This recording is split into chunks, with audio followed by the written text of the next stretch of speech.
नमस्कार, आप सीमांचल की आवाज देख रहे हैं और मैं हूं आपके साथ रिया। बेगूसराय दौरे पर पहुंचे केंद्रीय मंत्री गिरिराज सिंह ने पश्चिम बंगाल की मुख्यमंत्री ममता बनर्जी और विपक्ष पर तीखा हमला बोला है। चुनावी ऑब्जर्वर को वापस बुलाने की मांग से लेकर घुसपैठ, धर्मांतरण और आम बजट तक गिरिराज सिंह के बयान ने सियासी तापमान बढ़ा दिया है। देखिए ये रिपोर्ट। बेगूसराय में मीडिया से बातचीत के दौरान केंद्रीय मंत्री गिरिराज सिंह ने ममता बनर्जी की सरकार को आताताई सरकार करार दिया। उन्होंने कहा कि पश्चिम बंगाल में ब्यूरोक्रेसी को पूरी तरह पॉलिटिकलाइज कर दिया गया है और अधिकारियों को टीएमसी का कार्यकर्ता बना दिया गया है। गिरिराज सिंह ने कहा कि ऐसे हालात में बंगाल का निष्पक्ष चुनाव संभव नहीं है और वहां की जनता, खासकर हिंदू समाज, ममता बनर्जी के अत्याचार से त्रस्त है। धर्मांतरण और आबादी से जुड़े इस सवाल पर गिरिराज सिंह ने कहा कि पूरी दुनिया में इस्लाम धर्म की आबादी तेजी से बढ़ रही है और इस पर लोग गहन चिंतन कर रहे हैं। उन्होंने चिंता जताई कि बिहार और खासकर बेगूसराय में भी मुस्लिम आबादी तेजी से बढ़ रही है, जो जांच का विषय है। उन्होंने दावा किया कि बांग्लादेशी घुसपैठिए और रोहिंग्या यहां बसे हुए हैं, जिन्हें चिन्हित कर बाहर करना जरूरी है।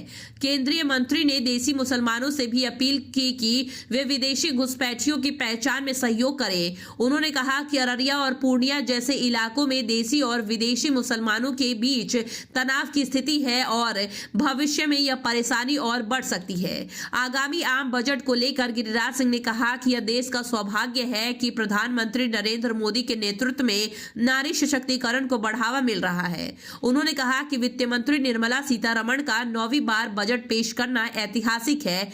पिछली बार 12 लाख रुपए तक इनकम टैक्स में राहत जैसी घोषणाओं ने देश को चौंकाया था और अगला बजट भी जनहित में और बेहतर होगा। उन्होंने विपक्ष पर तंज कसते हुए कहा कि यह बजट राहुल गांधी या जयराम रमेश के लिए नहीं, बल्कि देशवासियों के लिए है। देश को प्रधानमंत्री नरेंद्र मोदी पर भरोसा है, विपक्ष की बातों पर नहीं।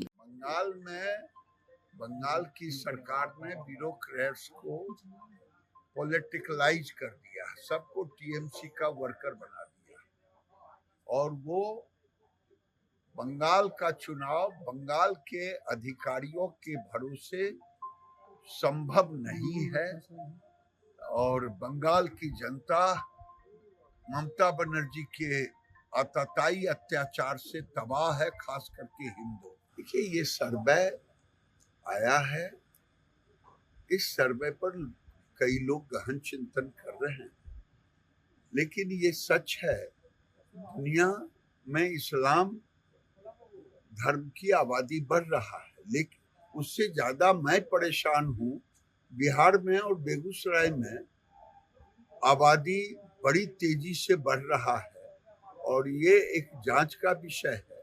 हम लोग चुनाव में भी कहा था, बांग्लादेशी घुसपैठी को अब चिन्हित करना है। समाज से भी निवेदन करूंगा, जो 70-80 के बीच में आया, उसको आप बताएं कि ये मुसलमान इस टोले में कहां बसा।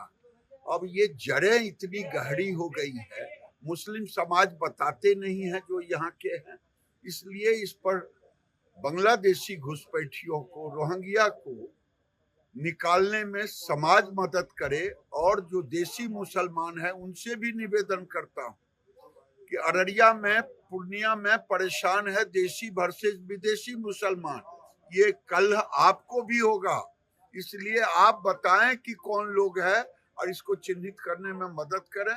आज निर्मला सीतारमण जी वित्त मंत्री के रूप में 9वीं बार करेंगी।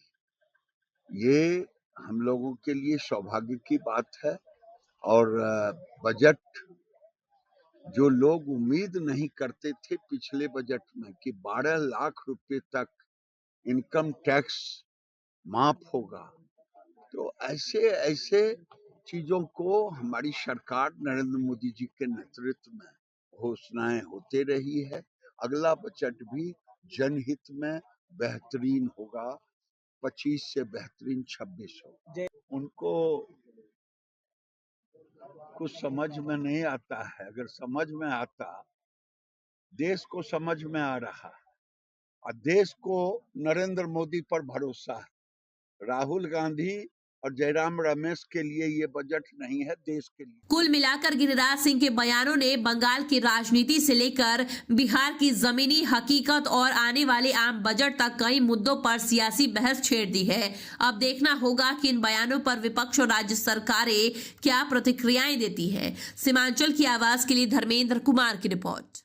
किशनगंज का सबसे प्रीमियम फैशन डेस्टिनेशन दी अरविंद स्टोर। यहाँ आपको मिलता है world class premium fabric collection, जिससे आप अपनी पसंद का सूट, ब्लेजर और एथनिक वेयर स्टिच करवा सकते हैं। साथ ही पाइए शानदार रेडीमेड कलेक्शन और किशनगंज में पहली बार कस्टम जीन्स टेलरिंग का अनुभव। बेहतरीन स्टिचिंग और हर चीज में परफेक्शन के साथ अपनी स्टाइल को दीजिए एक नया नाम। आज ही आए दी अरविंद स्टोर, शिव शक्ति कॉम्प्लेक्स, भगत टोली रोड, किशनगंज।